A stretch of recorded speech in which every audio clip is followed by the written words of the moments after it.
La DESR, c'est l'association départementale pour l'éducation et la sécurité routière. Notre action, c'est d'intervenir sur tous les domaines les plus sensibles de l'accidentologie et de la sécurité routière et les risques routiers.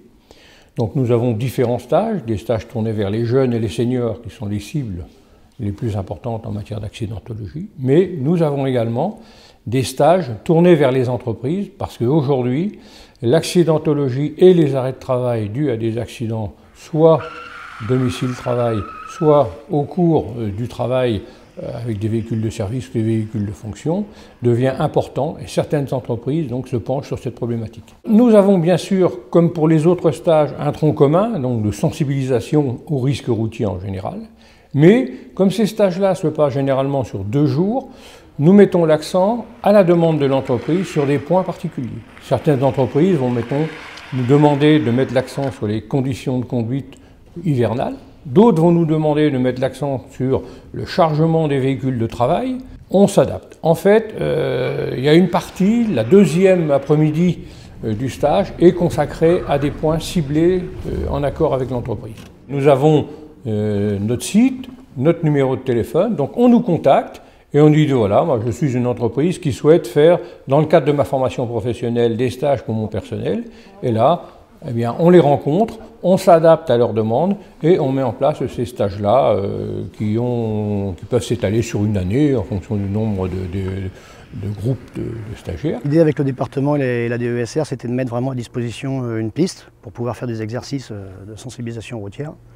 Donc on a vraiment, alors on axe plutôt les exercices sur la partie freinage, parce qu'on se rend compte que finalement beaucoup de gens sur la route ne savent pas réellement freiner. Et puis aussi comprendre un petit peu les fonctionnements de toutes les nouvelles aides qu'on peut avoir, que ce soit ABS, ESP, aide au freinage d'urgence, toutes ces nouvelles aides qu'on a sur les voitures et dont on ne sait pas réellement toujours l'utilité. Donc différentes distances de freinage par rapport à l'adhérence disponible au sol.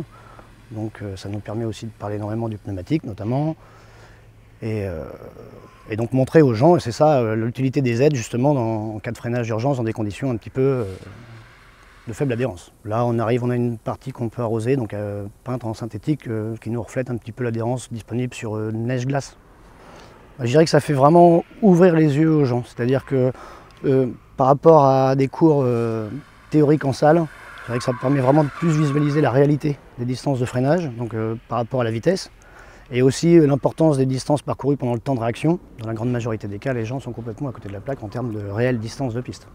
En règle générale, je dirais que c'est quand même une grosse force du permis moto par rapport au permis voiture, c'est qu'on a déjà fait un plateau où on a déjà simulé un petit peu des freinages d'urgence, avec évitement, sans évitement. C'est quelque chose qu'en voiture, personne n'a jamais réellement fait. Et je dirais que malheureusement, les gens découvrent le freinage d'urgence dans l'urgence. Alors que là, on leur permet vraiment de, s'acclimater à cette situation-là.